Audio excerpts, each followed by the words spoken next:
Thank you so much, Alex. Welcome, everyone. Thank you, panelists, for joining us today. And thank you so much to everyone who's attending, who's taking the time out of their day. So I just want to say a couple words before I introduce our panelists. We've conceived this event as having two parts. So the first longer part is a panel, and there are some questions that I have for the panelists, but if we have time at the end, we'll also open it up to questions from the floor.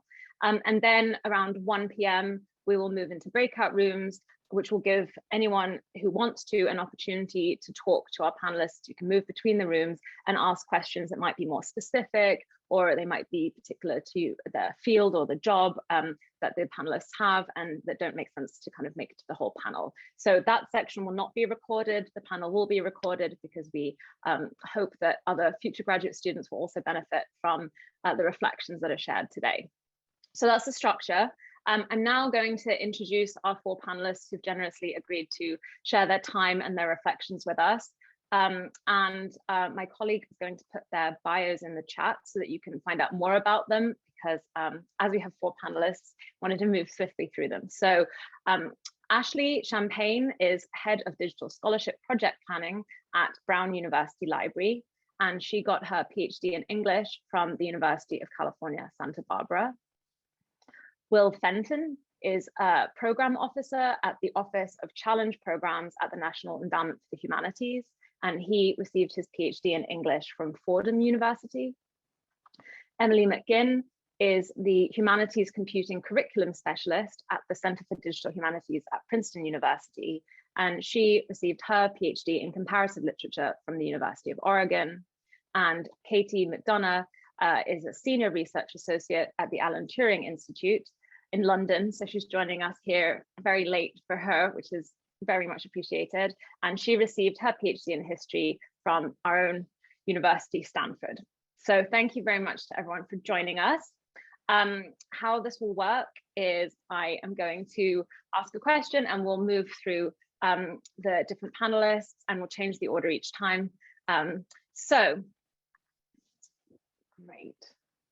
I'm gonna just pin myself. Okay. So the first question that we have, so we know that people come to the digital humanities at different times and in different ways. And so the first question is about each of your own personal history with the digital humanities and your path into your current role. So it's a two-part question. So starting with your time during your PhD, what role did the digital humanities play, for example, in your research, in classes you took, in teaching you did? And if it didn't play a role at all, that's very interesting to us too. So please share whatever the case is. And then the second part of the question is briefly, what was your path into your current role? And no need to go into what your current role is, we'll come to that later, but kind of what were the different steps that took you to where you are now? All right, so for this first question, how about we kick off with Ashley? Sure, thanks. And thanks so much for having me. I'm really happy to be here. For me, DH played a big role in my PhD. I started my PhD in 2010 at University of Oregon, actually, and I took this class with Allison Carruth, who was there at the time. And it was so exciting to me to learn about DH, and I realized that was just what I wanted to do. And I left the University of Oregon the next year, actually, because Allison Carruth left also, and so I decided to go to UC Santa Barbara to study under Alan Liu. And that was an amazing experience for me because I got to work on the What Everyone Says project, which is a big DH project where I got to lead technical workflows, and I got to learn topic modeling and some Python and web scraping and all of these kinds of skill sets that I ended up developing on this project became central into my job now. And I'll also share a little bit later about how it also impacted other jobs I've had since my PhD as well. In terms of teaching, DH didn't play a role much at all. We were, assigned our funding through TA-ships, and that just wasn't an opportunity. But I did get to be on DH projects, which was great. Thank you so much, Ashley. So how about we move now to Will? Thank you all. This is a pleasure to be here and to learn about all of your work. Will Fenton, I did my grad work at Fordham University, which is a great university, a lot of great work being done in early America. But unfortunately for me, not a lot of support for DH, which I had an interest in. Fortunately, though, CUNY Grad Center is right, right around the corner in New York. So I took a great course through the consortium with Matt Gold on debates in DH related to his volume that he co-edits. And I sort of learned a lot about different platforms and technologies that were bubbling about.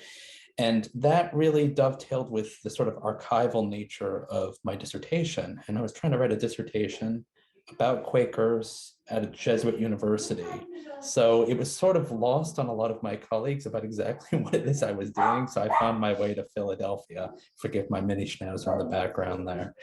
And there I wound up working on this sort of large archival project that digitized a bunch of materials using one of the platforms that I'd learned about through Matt Gold's class at CUNY Grad Center, Scalar, a UC project actually. That project was integral to really my fellowship experience, my first job at the library company, which is a research library, and ultimately a good portion of what I do now at the Office of Challenge Programs with digital infrastructure. Thank you so much, Will. Katie, how about you take it from here? Great. Again, thanks so much for organizing this, and it's exciting to be here. So I got started with DH right there at SESTA. I mean, I don't know if anyone's actually there, but top floor, Wallenberg Hall. And it was because I had a kind of already an interest in spatial history, doing my undergrad thesis on some maps. And so from the beginning, I really was struck by the challenge as an 18th century, as an early modernist, the challenge of basically creating data for spatial history. And because of that, I ended up veering off into the land of databases for a while. And sort of several years later, post-PhD, it's just, that's what actually landed me my first proper DH role. So after having some admin roles and being a VAP for a year, I left that for a postdoc on a book history project in Australia. And then in that role, I made one more jump. So from thinking about how to kind of work with structured data, I wanted to work with full text, and that's how I got into natural language processing. And since then, I've kind of circled back around to maps while I've been at the Turing, and bringing in some new methods. So, while I was headed up to SESTA all the time, I am largely self-taught. There wasn't a lot of formal teaching happening yet at Stanford. I started my PhD in 2006. I'm so old. But one of the places on campus that was super helpful was the Brenner Geosciences Library, and the staff there were really just exceptional in helping to get me started with GIS, for example. The coursework that I was able to take during my PhD had very little to do with DH, although I was lucky to be able to take the very first time that Zephyr Frank and Eric Steiner offered their spatial history course, was one of those guinea pigs. And again, that was a really just kind of enlightening and motivating experience. And I think the sort of add-on to that is that it's really off campus where I learned the most and had more formal instruction, and that was at DHSI up in Victoria. So the Digital Humanities Summer Institute that's hosted at UVic, run by an amazing group of people. I highly recommend it for people who are kind of interested in dipping their toes in there are so many course offerings that they have now. It's really amazing. I think during the PhD, the other thing that really got me interested in thinking about DH was I was really kind of one of these generations where generation of students really where it became totally normal to bring digital cameras into the archives. And very quickly, you're just kind of, you're like, what am I doing with all of these pictures? And that question of, okay, I have 50,000 photos from archives all around France. that experience in thinking about the relationship between what I went to the archives for, the way that my advisors might have been working with those collections, and what might be possible now that I basically had a kind of personal digital archive, was something that I ended up thinking a lot about and enjoy really talking with students about now. And then just kind of to summarize, sort of institutionally, this path has really been a real variety of roles for me. So a combination of staff, teaching, and research roles. I've worked at 5 institutions on 3 continents since I finished my PhD. I think that's kind of been the reality of moving from a kind of history-centric career to a DH career. And I'm happy to talk more about that later. And just before my current role, when I was the academic technology specialist for history at Stanford, that was, again, a kind of really exciting job for someone as a historian. That allowed me to be a digital historian and work with students and postdocs and faculty on collaborative projects. But, and I'll say more about this later, my heart was really back in doing some collaborative research myself, which is how I ended up here in London, and I'll say more about that later. Thank you so much. It's so interesting to hear the different chapters of kind of DH interest growth and moving into different things. And yeah, looking forward to hearing more about how you use the skills that you've developed. So on that note, let's hear from Emily. So my trajectory is a little strange. So Ashley and I actually overlapped at Oregon for a little while, but I was already deeper into my PhD in comparative lit. So she left, but I stayed, and then had to carve my own way through.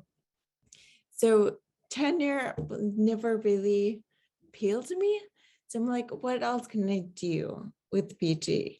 So a faculty member actually recruited me onto a project for her of creating a digital forum using TI, which I had no idea how to use, no one did. But I worked with a small team and John Fossil, who's now at Penn State, to create a varium of Virgin Nobles mark on the wall. And because in that group, I was voted most likely to learn a new technology, I was sent to a that camp. So I learned how to use TI, how to use Omega, how to use all these weird things, and got my first taste of the collaborative part of work and growing the huge network. So with that, we finished this project, and John suggested that I apply for a clear fellowship. So Council on Library and Information Resources. I got a postdoc in DH at Lafayette. And before I left Oregon, I was like, there is no real DH. There was nothing, but there was a new media and culture certificate. So I'm like, that's close. And then I made John teach a bunch of classes so I could fill that certificate and move on.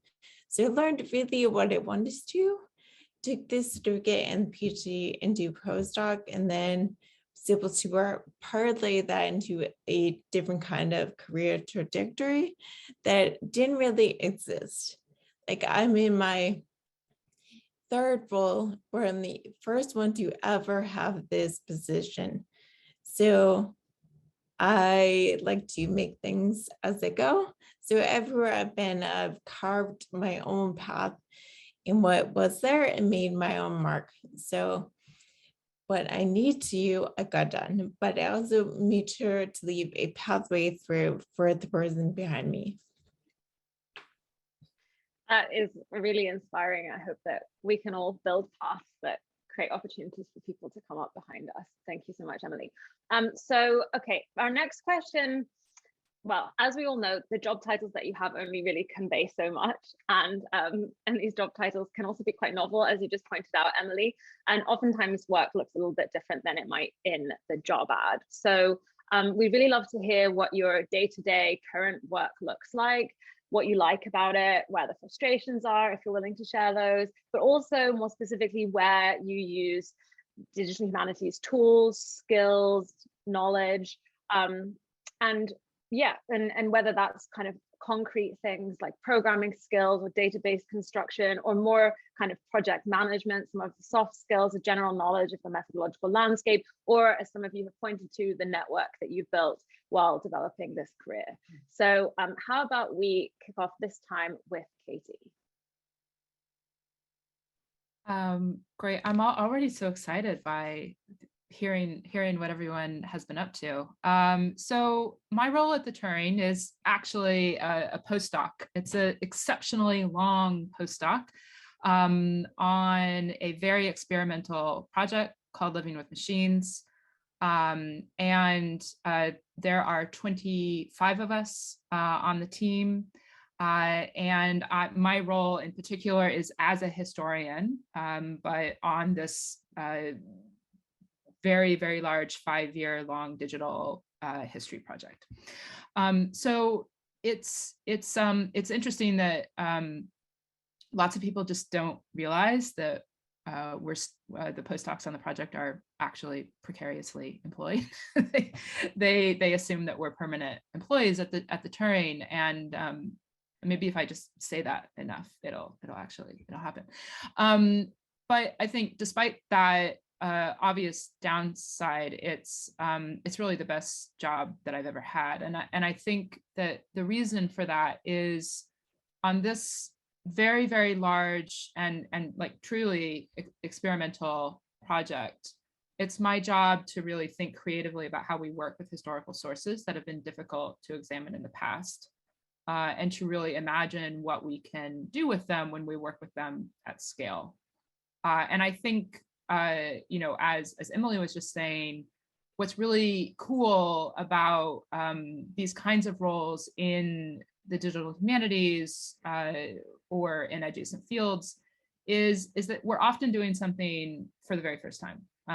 So it's really just thrilling. The thing that I love about our institutional setting at the Alan Turing Institute, the Turing is the UK's national Institute for Data Science and AI, is that, as the name suggests, we're working with people in lots of different disciplines with lots of different perspectives and pathways. And we work very closely on Living with Machines, in particular with librarians and archivists who, I've worked with on previous projects, and it's just really kind of come to a really exciting sort of tipping point where I'm collaborating every day with librarians and archivists. We're doing everything from thinking about how to enrich metadata to fill the gaps in digitization so that we're kind of improving the bias of very large digitized collections, or just developing methods for working with those large collections, doing everything from crowdsourcing to machine learning projects.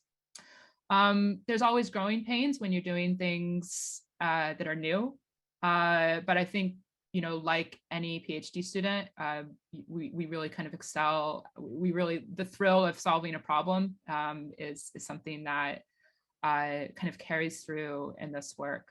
And the Turing, as well as Living with Machines, is a very sort of new and experimental institution. So I like that if someone on the project, someone on the team has an idea, it's likely to be taken seriously by the leadership. And so some things are less well defined as they are at universities. But I think the Turing is probably trying to model itself on startups. And so it does embrace people who want to do things a little bit differently. I think I want to say some more later about the different roles at the Turing that go beyond sort of my role, which is technically as a research postdoc, and that's in research software engineering, or developers. There's lots of different words for that these days. But my role really kind of is sort of melts into something like that. So I'm really happy to speak with people about that, what that looks like, especially what it looks like maybe in non-US settings. So I just wanted to say a final word about sort of working in the UK. I think that, I was certainly a PhD student who, took advantage. I was able to take advantage of opportunities outside of the country. I was able to move. That's not possible for everyone. But of course, it's really good not to just think that the grass is greener on the other side. There's some, I just want to flag that there's some serious problems with UK academia. The academics are going on strike probably next week. I'm sure lots of you are familiar with the longstanding problems around pensions and research allocations and just academics being massively overstretched as they are around the world. But one of the things that can be problematic about digital humanities sort of roles and funding is that it can be geared towards allowing institutions to sort of displace funding onto forcing people to get grants, right? So if you have a position that's in digital humanities, you might be encouraged to bring in a lot of external funding, whether you're faculty or some other kind of staff, right? Your role depends on that external funding as opposed to sort of core institutional funding. And I think this is something that, when you're looking at jobs, you want to think about how these positions are funded, for how long they're funded, whether that's internal, external money. These things matter, and they're not just about, a particular job. They're about kind of, the global politics of research. So it's something to pay attention to. Sorry to end on a sad note. No, I mean, that advice is really, really helpful, and I don't think we hear it very often. So really appreciate you sharing that. Will, how about you answer this question next? Yeah, sure. And I definitely want to circle back to something that Katie said there, because I think it definitely bears a little bit more scrutiny. So I came on to the NEH last May, so I'm still relatively green by the standards. Like a lot of my colleagues have been here for 12, 15 years. So I'm a total novice here. But I came on explicitly to administer the Humanities grant-making program, which was originally funded through the American Rescue Plan that was passed, God, eons ago now, like last spring. It's about a $30 million fund that was really going out in sub-awards to organizations that were grant-making for individuals and organizations. What that means in English, organizations that are offering fellowships, postdocs, to humanities folks in response to the COVID crisis, and then organizations that are making awards to other organizations, which is really powerful in particular for small organizations, particularly tribal organizations that might not feel comfortable or able to compete for the grant directly from the NEH. So they can go to one of those sub-grants.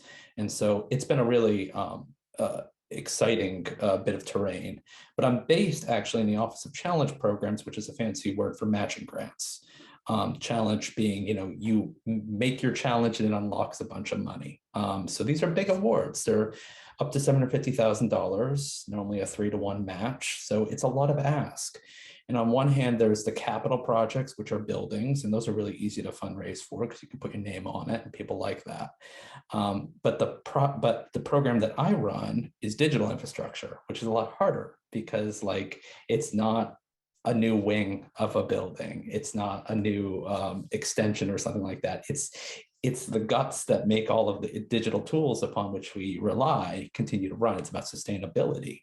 And it does include funding for the labor that supports it.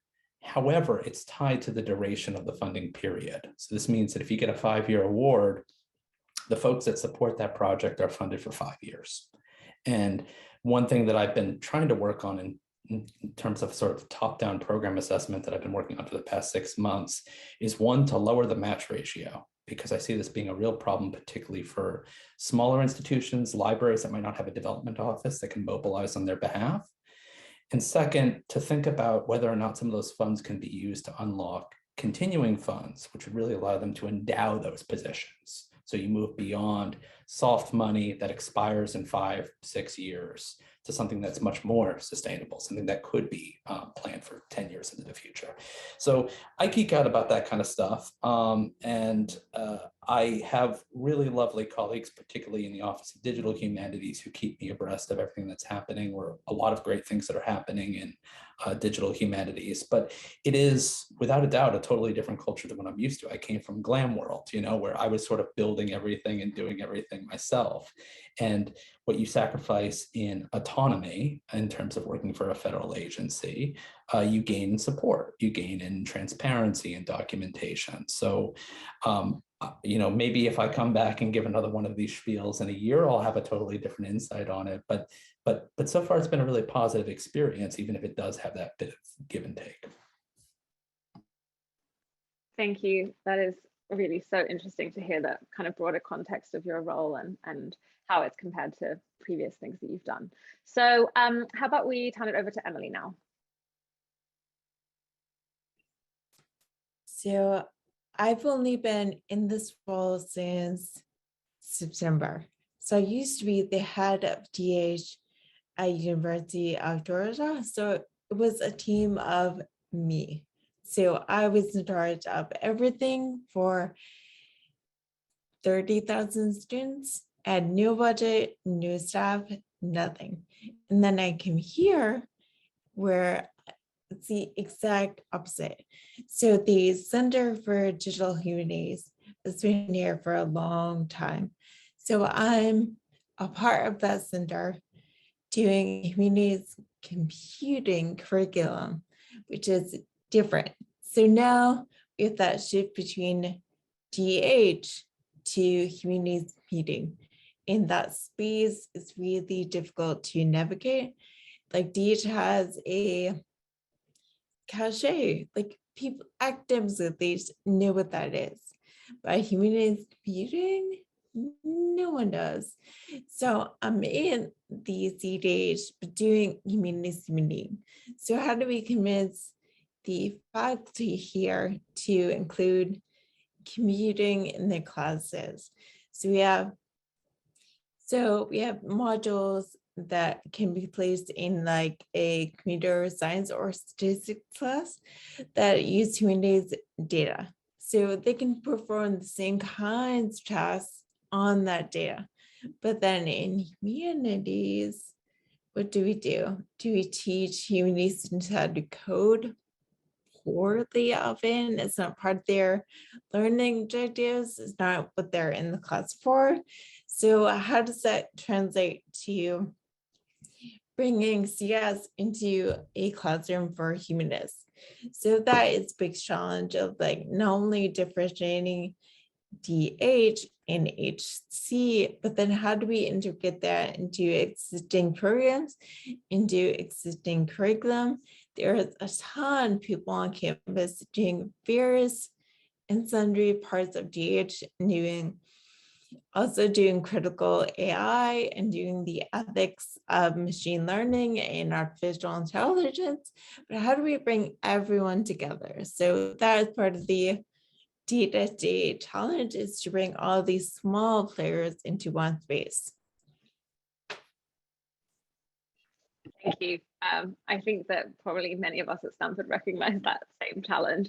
I think it's a challenge of our time, trying to figure out how to bring in to merge these different disciplines or help them to communicate with each other within DH. So thank you very much for sharing that. Okay, so then Ashley, you're the final one to answer this question. Thank you. Yeah, thank you.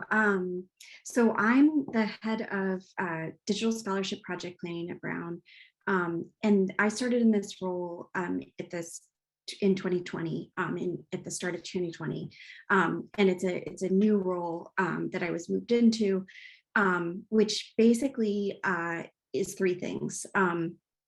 So one is that I lead project direction across campus, so every discipline. And that means, on a day-to-day level, meeting with faculty and talking through their ideas and how, they might use digital methods, and if they could get support through our center.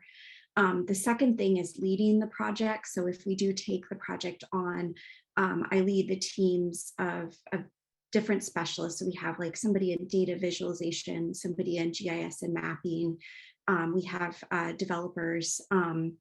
And so all work in the project direction realm of that, organizing the project and seeing it to its completion.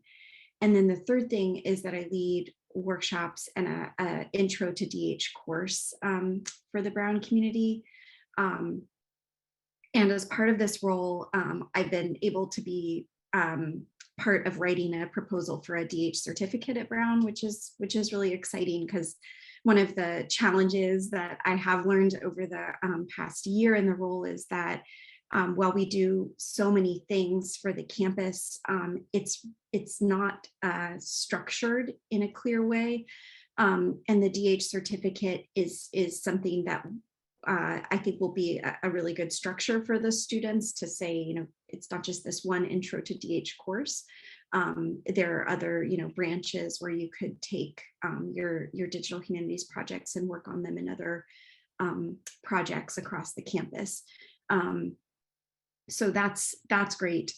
In terms of things I love, the variety is great. I have worked in jobs since I was very young, from being like a paper carrier to I was a technical writer. I've worked in so many different jobs.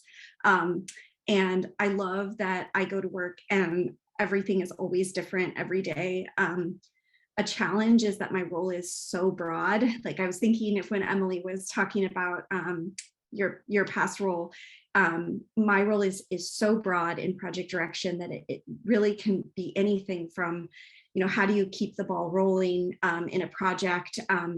You know, since I oversee it, I have to make sure that the project runs. And so that can be hard. And I think another thing that I don't think has been mentioned yet, which, you know, I think is true in DH roles generally, that I think is important to know, is that the university is pretty hierarchical. It is hierarchical.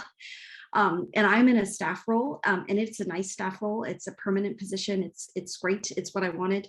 But it is a bit of a balance, because I'm working with faculty who are hierarchically higher than me, and they are the specialists in their field. And so we're having this discussion, and I'm the specialist in DH, but they're the specialist in their field. And I'm trying to, you know, in a way, educate on what DH is, which, you know, is say not a website or something that the faculty member may think, but also play a supporting role in that effort. And that can be a challenge to work through. But sorry to end on that. No, I mean, I have to say I'm so grateful to all of you for clearly how much you think about these things, and it's really inspiring to see like how much reflection on the future of DH and how your roles contribute to it is part of how you think about your work. And I'm sure that inspires everyone who's here in the room. So the next question is one that speaks to an anxiety that a lot of current graduate students have, which is the period of job searching and how to identify roles that they would maybe even kind of be in consideration for, and how to kind of figure out what's a good fit and versus what you can learn on the job versus what you can learn in your evenings while you're trying to kind of upskill for certain things. And so I wonder whether you would reflect a bit on how you've identified positions to apply to, how the skills that you already had have come up in hiring processes, whether you've kind of done programming exercises. I know that's something that people always are terrified of, but whether actually the kind of most of the kind of hard skills you've used or technical skills have been ones that you've like needed to be specific for the projects you've been working on. And so in that sense, they've kind of like developed with each different project you've done. So yeah, I think the reflection on how your experience has been like interviewing, applying, looking for different jobs, and identifying which roles might be a good fit, and what you've kind of learned from that process. So on this one, how about we start with Will? Yeah, thank you. And I fear I might have an unsatisfactory answer, so I'm sure that my colleagues on this panel will compliment it accordingly. I don't feel that I have that many hard skills. I mean, working on my digital humanities project that was built in Scalar. I had to learn some HTML and some CSS. A lot of it was about sort of navigating institutional boundaries and institutional cultures to get other institutions to buy in and to digitize their resources in a way that would be ingestible into the project, but also ensure for some sustainability. So I had to learn how to write a memorandum of understanding, things like that. And it wasn't really until that project grew to a place that was well beyond my expectations. There were about 24 archives, libraries, research institutions that had inputted material or had agreed to digitize stuff that I then inputted in a very manual way, that I sort of confronted the limitations of that project, because I was trying to work with primarily printed records, but some manuscript records to explore the story of a colonial massacre and the printed debate that followed it. And it wasn't really until I realized, sort of drawing upon the work of, Marissa Fuentes and Saida Hartman, that, really there were archival gaps that I couldn't remediate. There wasn't just one more document or one other document that would, problematize everything around it, no matter how experimental I went with the structure of this project. And so then that brought me to a whole different project, which was to reinterpret this story from the perspective of the indigenous peoples at the center of that story. And that was a big Pew Grant that I went after masochistically while I was trying to finish my dissertation and go on the job market. But fortunately, I got the Pew Grant. I was a PI on it. Library company, the institution that wound up hiring me afterwards, was sort of my backer in that effort. But I had to basically write the thing, which was like an 80-page application front to back. And in the process, I basically placed my project and the connections that I made going to Indigenous Comic-Con and meeting with Native artists and publishers at the center of that grant. And so that was really the main thrust of my work at the library company for the first couple of years before I pivoted to doing more work with fellowships. So some technical skills were absolutely integral to that whole process, and I certainly had to do a lot more with the digital edition. But really, it came down to grant writing. Grant writing was a very temporary but powerful vehicle to get this thing off the ground and to get different institutions to buy into it and to recognize it as scholarship. Thank you. That's really so interesting to hear. Emily, how about you answer that next? So similarly, I wouldn't recommend certain skills. Like things move so quickly. Like by the time you train up in one thing, everyone is on to another. For me, I think the best advice is to be agile and know what the conversation is, to know what the buzzwords are, know what the research is in the field that you're interested in, and who the main players are. If you're particularly interested in something, learn it, but don't learn something for the sake of learning. Also, I think as academics, we have a really bad habit of seeing it all bad and being like, you can do that, you can do that, you can do that. Don't count yourself out, let them do that. So instead, look for things you can do, like I can do this, I can do that, and then build on those skills. So read job ads, see what they're looking for, see if you can be flexible and open to all kinds of jobs. Like I said, none of these roles existed at all when I was in grad school, so it's hard to prepare for those. So be able to see yourself doing something different and doing like, I'm looking for this job, then you miss everything out here. So be as flexible and recognize what you can do and insert that into what you want to do. Thank you, Emily. That's some really great advice there. I think we can all, everyone in academia focusing on their kind of being the specialist in their small area could use the kind of encouragement to be a bit more flexible. So I really appreciate that. All right, so Ashley, how about you take it from here?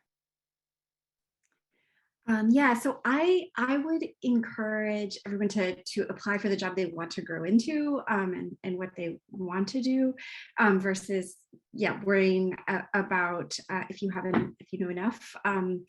In working with different grad students over the years, I found that like the skill set I think makes a really successful person in the DH field is somebody who's self-motivated and can learn. That said, like I think learning a skill that you're interested in is a really good thing. I've been able to, even if the field, changes, because when I have learned specific skills like topic modeling, for example, on the What Everyone Says project, that wasn't necessarily something that I needed for the job I have now or the job I had previous to this. But I was able to communicate how that would be valuable. And so in case also people are interested in other careers outside of DH or DH adjacent careers, I was working as a content strategist immediately after my PhD. Just I needed a job, and I was able to communicate for that job. Content strategy is really, it's multimedia content, and you'd want to be able to gather data and analyze data, and I've done that.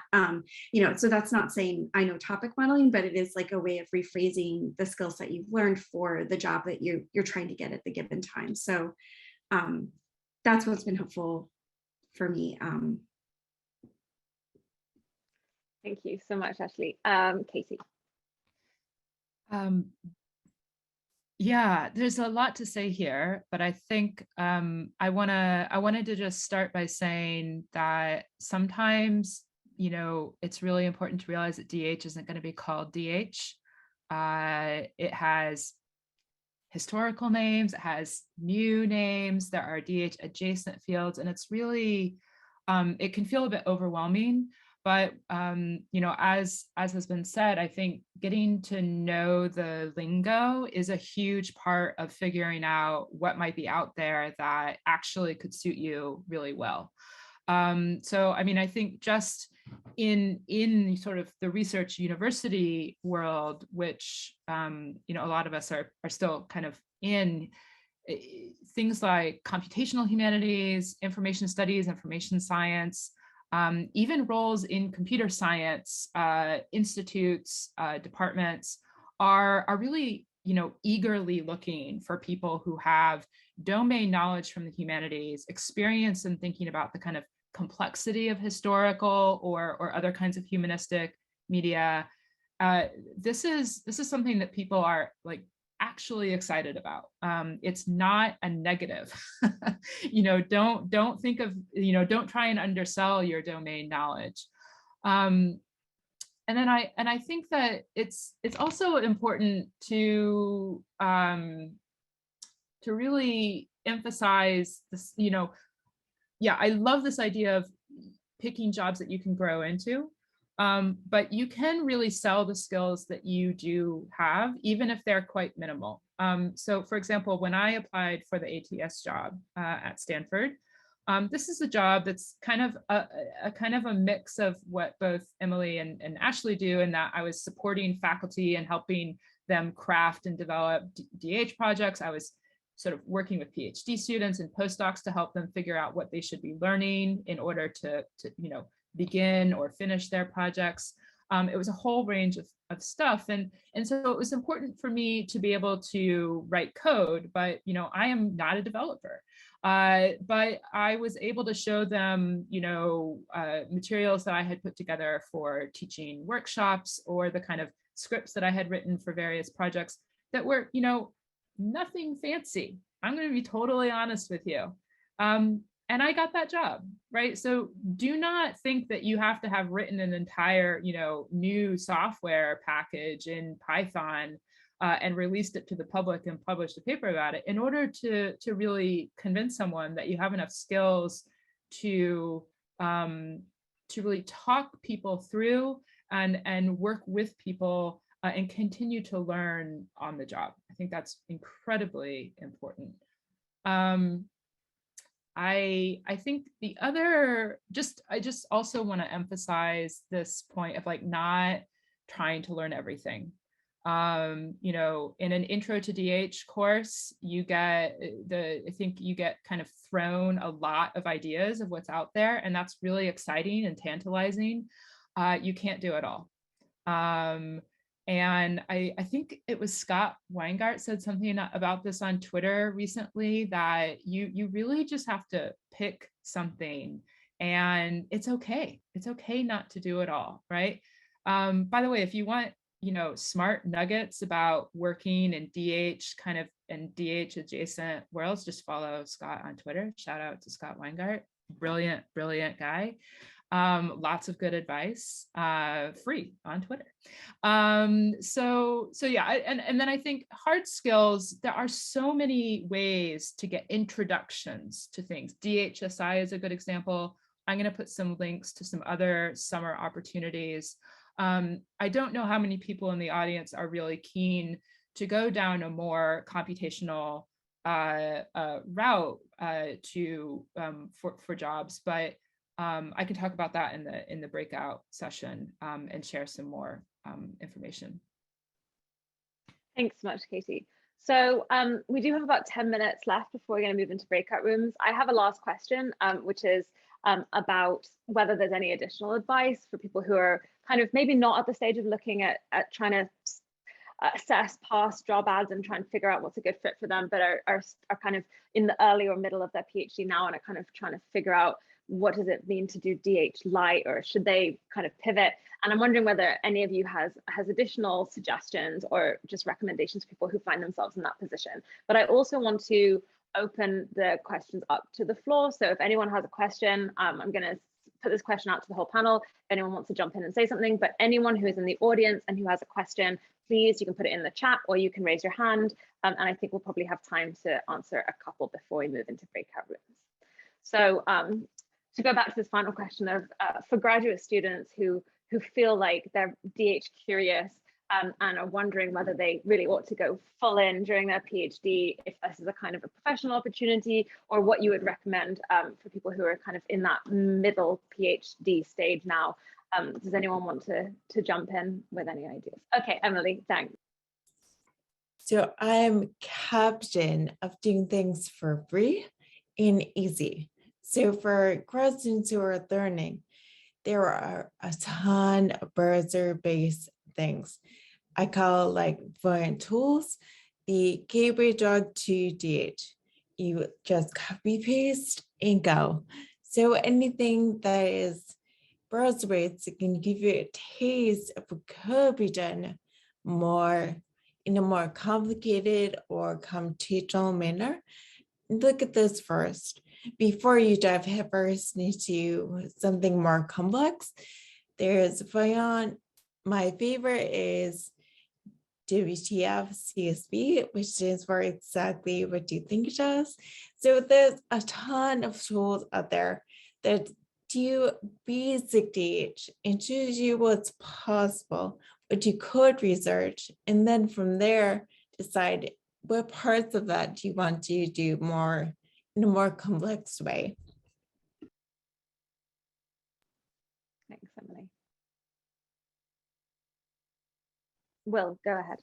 Yeah, just briefly to pan out a little bit, I think the point that came up earlier about jargon, learning the jargon to sort of signal that you're part of the tribe, I think that that's incredibly important, because if you were going for sort of a digitally inflected job at a university, yes, it's digital humanities. That's the preferred nomenclature. If you were going after a digitally inflected job in glam world, galleries, libraries, archives, museums, it's digital scholarship by and large. There are certainly instances of digital humanities, but digital scholarship is a preferred, is a recurring terminology. So I think it's worth, being very attentive to, how particular postings are sort of framing what they do, and paying very close attention to the language that they're using. And then also, understanding that everybody on this call has built a marvelous network for getting a tenure track position. And that's available to you. But all the work that you put into building that network for the tenure track position, you need to do something akin to that if you want to sort of go for a different kind of job. You have to build that network. And you know, there are all sorts of ways of doing it. And I'm sure that my colleagues on this panel have wonderful suggestions to that. But I would hasten to add that, you know, finding a project that you want to call your own, building it and consulting very widely so that you can sort of build a network around that project is a really productive way to start to fashion those connections, because it's sort of project based. So it's a little bit friendlier, and you can draw upon other people's expertise. That's an awesome piece of advice there. Thanks so much, Phil.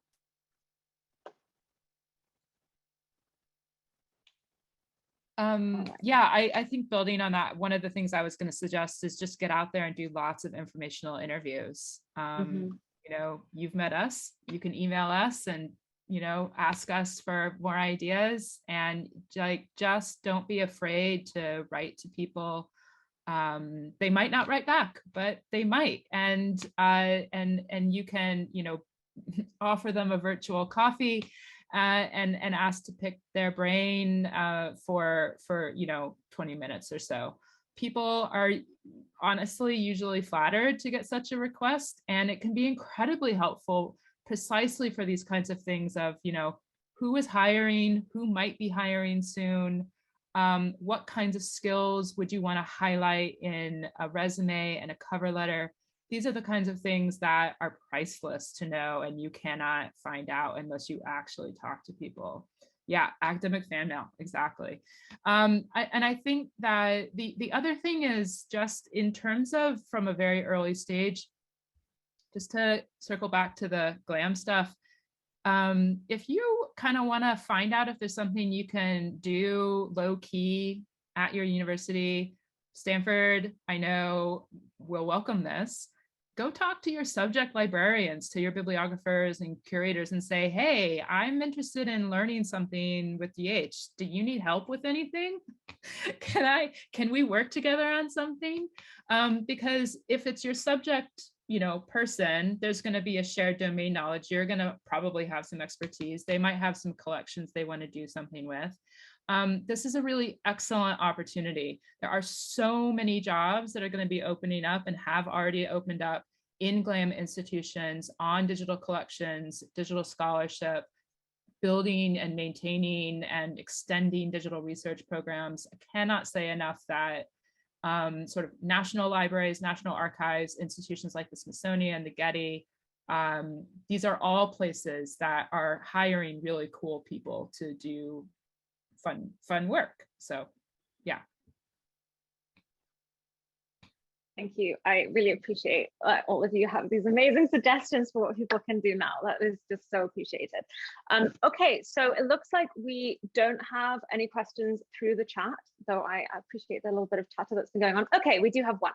Okay, so can I introduce a question on how to acquire work as some kind of junior developer as an undergrad or non-student? So that's from Joe Viviano. Are you thinking about working as a junior developer within an academic environment? Is that where your question is focused? Like in a university? Hi.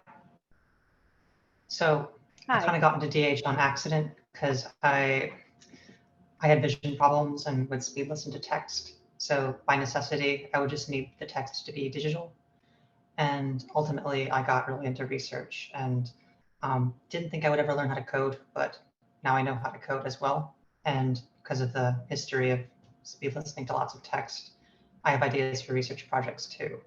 So it didn't really occur to me to make like my first like few developer jobs to be DH related until I was like, oh, well, I did write scripts to clean files and so on. So presumably somebody in the DH world would be interested in doing that.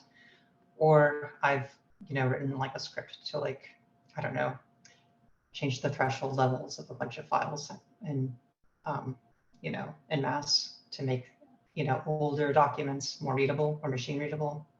So I was just like, okay, maybe I should ask a question like, if I were a junior developer or something like that, where could I kind of get my foot in the door so that I could, you know, launch these inquiries into these research projects I may have. or assist in some way as somebody that has some technical ability.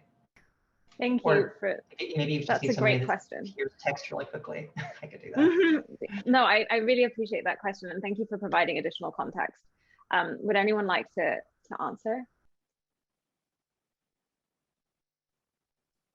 Katie? Sorry, Ashley, go ahead. Yeah. Oh, I was just going to say there's so many great opportunities. I would point you, I don't know if you're interested in libraries, but Code for Lib is really awesome, and they have a really active job listing. One of our developer jobs is on there as well. There's DH Now, there's Haystack, there's all kinds of job postings that are out there. But I would also just say, like, to just piggyback after what Katie was saying earlier about reaching out to different people on project teams. The way that a lot of meetings now are virtual, I think, is really going to open up project teams for DH as it is for everyone. I think now that at least at Brown, we're thinking also of how students and people can work on projects at Brown, but also how we could loop them into other projects that they're interested in outside of the institution. So just to further that as well.